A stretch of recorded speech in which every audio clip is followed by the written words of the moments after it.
Baiklah, di materi pertama ini saya akan menjelaskan tentang kewirausahaan dan wirausahawan. Apa sih kewirausahaan itu? Kewirausahaan adalah satu ilmu yang mengkaji tentang pengembangan dan pembangunan semangat kreativitas serta berani menanggung risiko terhadap pekerjaan yang dilakukan demi mewujudkan suatu hasil karya terbaik. Sedangkan wirausahawan itu sama dengan orang yang menjalankan kewirausahaan. Menurut Wezimer dan Norman M. Scarborough, wirausahawan adalah orang yang menciptakan bisnis baru dengan mengambil resiko dan ketidakpastian demi mencapai keuntungan dan pertumbuhan dengan cara mengidentifikasi peluang dan menggabungkan sumber daya yang diperlukan untuk mendirikannya.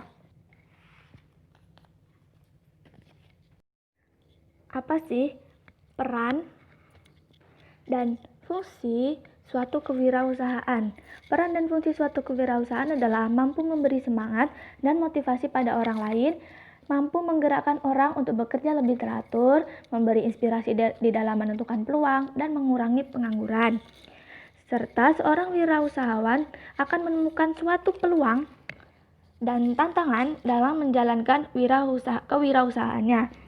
Peluangnya yaitu memanfaatkan ilmu pengetahuan dan teknologi pada masa sekarang, meningkatnya kebutuhan masyarakat. Pada saat ini masyarakat lebih bersifat konsumtif.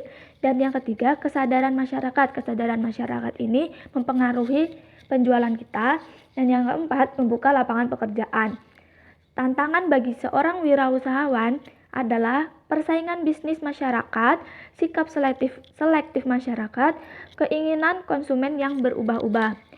Apa sih hubungan kewirausahaan dan wirausahawan? Hubungannya itu sangat kuat, karena sebuah usaha tidak akan berdiri dengan kokoh bila tidak ada seorang wirausahawan yang mampu memprediksi peluang di masyarakat dan menganggap kegagalan adalah proses untuk mencapai puncak. Baiklah, pada materi kedua ini saya akan menjelaskan tentang cara to be entrepreneur kreatif. Seorang entrepreneur akan tergantung pada pola pikir yang menciptakan peluang. Apa sih pola pikir itu? Pola pikir adalah mengembangkan ide kreatif dan inovatif. Banyak sekali orang yang takut untuk memulai menjadi seorang entrepreneur. Alasan orang memilih menjadi pekerja dibanding entrepreneur adalah orang tersebut tidak mau mengambil risiko, tidak mempunyai modal, tidak mempunyai ide, menganggap bahwa bakatnya itu tidak sesuai dengan kewirausahaan, dan merasa kurang ilmu. Menurut saya kalau kurang ilmu ini bisa dipelajari ya. Kalau orangnya mau berusaha pasti bisa mencapai suatu entrepreneur yang kreatif. Mencari ide dan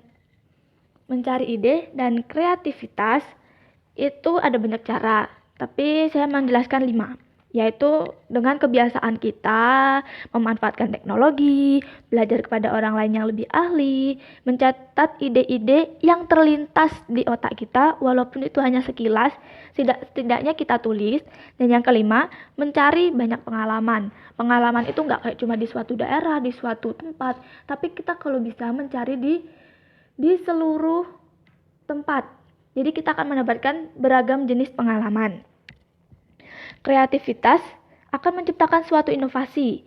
Inovasi yaitu perpaduan antara konsep dan faktor yang telah terbentuk menjadi sesuatu hal yang baru. Apa sih penghambat kreativitas? Ternyata kreativitas punya hambatan ya. Hambatannya yaitu sikap negatif. Kalau kita berpikir negatif terus, kita ya akan menghambat kreativitas kita. Taat peraturan, berarti orang yang taat peraturan itu dia akan stuck di peraturan itu, dia nggak mau bergerak, dia nggak mau berubah. Terus stres berlebihan, ini orangnya gampang menyerah kayak gitu. Terus takut gagal. Ini seorang entrepreneur itu nggak boleh takut gagal. Makanya orang malas menjadi entrepreneur karena kalau udah gagal bakal drop banget gitu kan.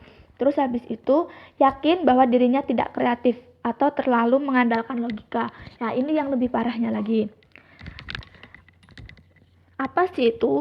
5 process mode. 5 process mode itu ada 5. Yang pertama, pendatang baru dengan modal besar dan pengalaman yang lebih baik.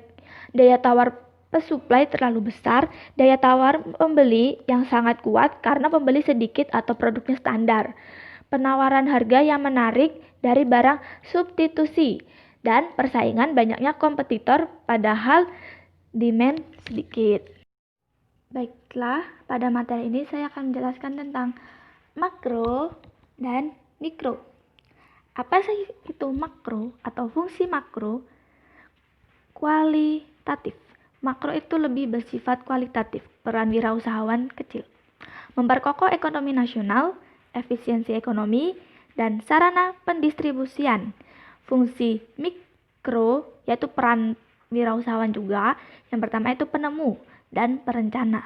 Penemu itu kayak penemu ide-ide dan peluang gitu. Perencana itu merancang strategi. Etika dalam berbisnis dan kewirausahaan. Itu ada 3. Yang pertama ada etika makro, mikro, dan meso. Makro itu aspek moral dari sistem ekonomi secara keseluruhan. Sedangkan mikro yaitu difokuskan ke hubungan individu dengan ekonomi dan bisnis, dan meso adalah mempelajari masalah-masalah etnis di bidang organisasi. Pentingnya suatu etika bisnis yaitu mempertahankan loyalitas stakeholder.